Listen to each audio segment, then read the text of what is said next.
This is Lewis Art for Boxing Social in association with Empire Fight Store. Delighted to be joined with MC, presenter, and I think now king of boxing Twitter and top Twitter rattler, Dev Sahni. How are we doing, mate? I do like rattling on Twitter. Sometimes, though, it's just facts. It's just a factual-based tweets, but it's amazing how you can annoy people with facts. I think most recently I've rattled by saying that Conor Benn is closer in age to Nigel Benn. Manny Pacquiao is closer in age to Nigel Benn than he is to Conor Benn, and no, he is though, only fair play.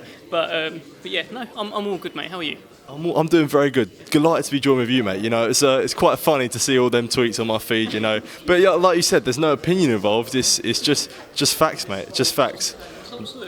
Sometimes it is opinion as well. Sometimes I'll list my top heavyweights, and that will cause a bit of outcry. Like, how can he do that? But then you're allowed your opinion, right? But yeah, it's all good fun, mate. Absolutely. We're here for a big heavyweight contest tomorrow night at York Hall.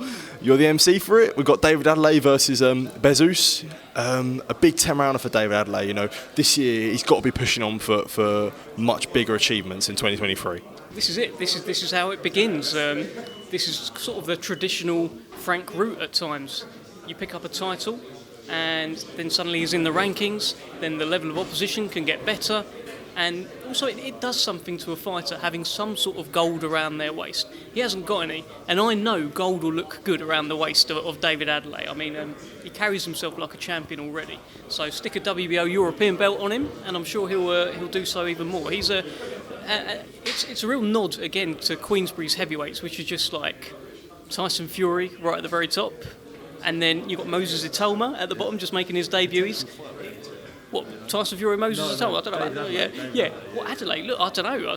I mean, Moses Itolma's like 18, but it's just a nod to what Queensberry have got and what British boxing's got. Tyson at the top, you know, Joe Joyce, Daniel Dubois, David Adeley's knocking on the door for the British title as well.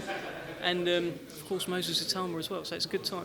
We'll move on to the heavyweights in a minute, but do you really feel like this has got to be a time for David Adeleye to push on in 2023? You know, a pretty frustrating year for him in 2022 where he didn't probably fight as much as he wanted to, but now it's really important for him to really push on and potentially, you know, a Fabio Wardley at the end of the year. Yeah, I think he's chomping at the bit. I think he's ready to go, and this should be a big year for David Adeleye. I'm very excited about how it's going to turn out for him.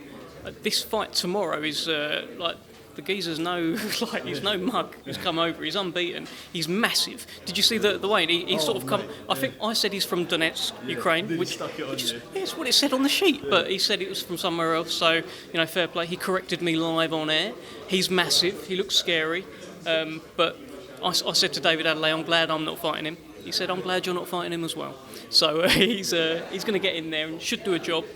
He should look very good and begin the year with a real bang. And I think it could be a big year for David Adeleye. It's not often you can say, you know, you've had David Adeleye and now you've had it as opponent. Both of them have marched towards you, you know, in David Adelaye's last fight, now he's marching towards you here. So must be heavyweights must have a thing for you, clearly. I think so. Do you know when someone's just got like a slightly punchable face? I wouldn't say. No. What do you think? I don't know. I'm saying no. Moving on. Talking about the heavyweights. Upcoming, we've got in April. It is the month of the heavyweights. You know, we've got Anthony Joshua versus Jermaine Franklin. We've got Joe Joyce versus Big Bang Zhilei Zhang. Potentially, we could be getting Tyson Fury versus Alexander Usyk at Wembley Stadium. Just talk to me about that. You know, how special is it to have all the top three heavyweights in the UK, arguably, all fighting in the same month? It's mental, to be fair.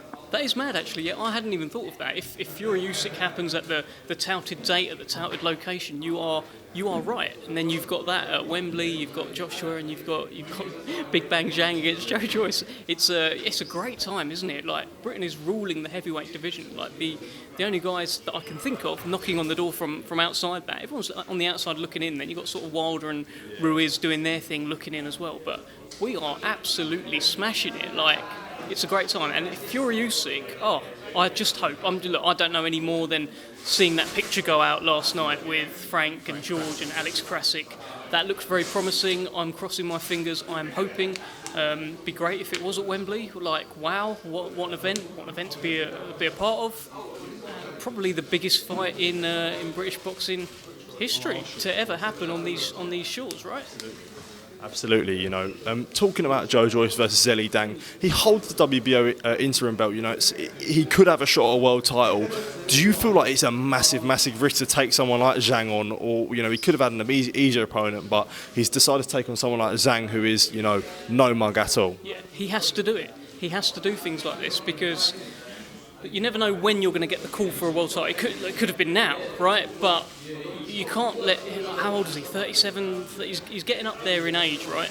You start fighting lower end opposition, your skills might start to erode a little bit. It's important he keeps good, keeps sharp, and keeps fighting this level of opposition. It's good. People talk about like development fights. He's still developing. I think maybe Joe Joyce is still developing a little bit, even at his age. He hasn't had that many pro fights, so it's going to be good for him to face someone who's absolutely massive and is a southpaw and who can bang. And I'm looking forward to it. It's good that he's taken such a risky fight, in my opinion. I think he needs to. I think he needs to sort of be about it. Yeah, because I remember talking to Shane a couple months ago, and Shane Watson, he said to me, he made a good point, and he was like, if we're not ready, if we can't beat Zhang, that's not in a disrespectful way, if you can't beat Zhang, we don't deserve to fight Fury or Usyk anyway. And I think that's a fair estimation, because people could say, I don't want to dig him out here, but someone like Yard, who jumped in straight with Beterbiev, where he had a bit of a year of inactivity or not fighting as much as he was. I don't know, he put on a great fight against Beterbiev, but who knows where he might have had competitive fights in that year where he didn't really fight. Yeah, I guess it's difficult to manage sitting on the kind of the position that you're in and having a risky fight. I think Joe Joyce is at the age where he can't let his skills erode. Anthony Yard's not at that age, so that wouldn't have been as much of a concern kind of thing. But yeah, look, I'm excited about Zhang coming over as well. Have you seen the little messages that he's been sending out? He's good, and he definitely beat Hrgovic, by the way. He just definitely beat Hrgovic. So this is a guy who should have won an IBF final eliminator and been the mandatory for one of Alexander Usyk's belts. He hasn't. He gets another chance to become a mandatory by taking on Joe Joyce. Big risk fight for both of them. It really is. Zhang is it's kind of he's 39, 40 as well. It's his big shot. And if I'm in Team Zhang, I'm saying, well, he's got a big shot because he can whack really, really hard. Joe Joyce can be there to hit. So what a fight. And that first bell rings, they're just going to have a tear-up, don't you? Absolutely, man, absolutely. Going on the other side of Queensbury, on the other side in the UK, we've got Matchroom's heavyweight. Anthony Joshua is taking on Jermaine Franklin. Not much credit to the opponent. A lot of people are a bit critical to it. I just wanted to know your thoughts on it and thoughts of the opponent. Just really that really. It's all right. I mean, I don't think anyone can be like, oh yeah, it's a brilliant opponent. It's all right. He's allowed one. For sure, he's allowed one. He's coming off the back of 2 losses, lost 3 of his last 5. He needs momentum. Jermaine Franklin is now a known name. By the way, no one had ever heard of him before he fought Dillian Whyte, ever. He's not a guy that you'd ever heard of, but he did acquit himself well in that fight. I thought Dillian Whyte won the fight. But I think it's fine. And look, I've made sort of tongue-in-cheek comments before about it's good for AJ's development. That's just because Eddie said that the opponent that they will choose will be good for AJ's development. So let's see.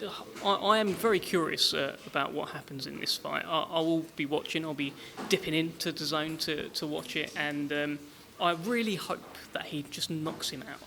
Proper old school AJ. The AJ that used to stick his tongue out at Dillian Whyte before, unloading on him. That guy, I've said it before, that guy was a dog and he's gone missing. There's a dog that's gone missing and hopefully we'll see him again in April. Absolutely. Eddie Hearn said in an interview that he wanted Joe Joyce. AJ wanted Joe Joyce, who's obviously on the Queensbury side. Joe Joyce sort of called his bluff on that. I mean, would you believe that? And, how do you think a fight at the moment between Joe Joyce and AJ goes?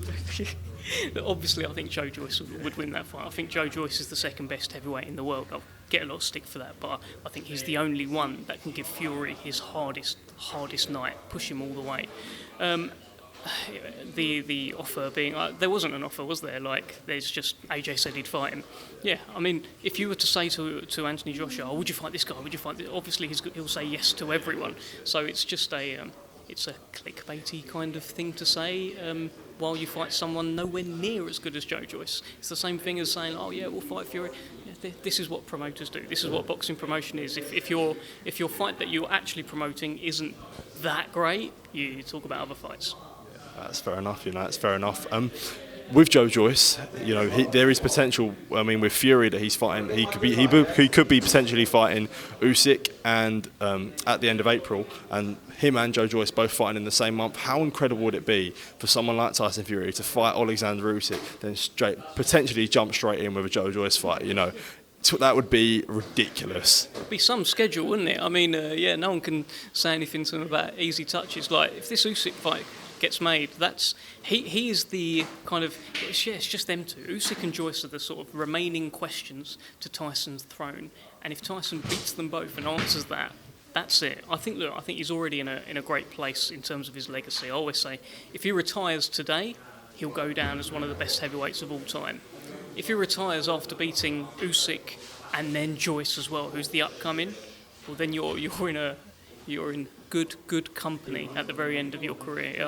I'd love to see it. Well, just to finish off, Dev, are we going to be seeing some more fact-based tweets coming from you soon? I'd have thought so. Yeah, no, absolutely. Did you see the one about Pacquiao going 15-1? 2 months later, Conor Bennett was born. Yeah, look, stay tuned. I'll try and rile up as many people as I can. Keep going at it, mate. Dev, it's been a pleasure talking to you. I'm sure I'll see you tomorrow. Take care, mate. Thank you for the time. Cheers, appreciate it.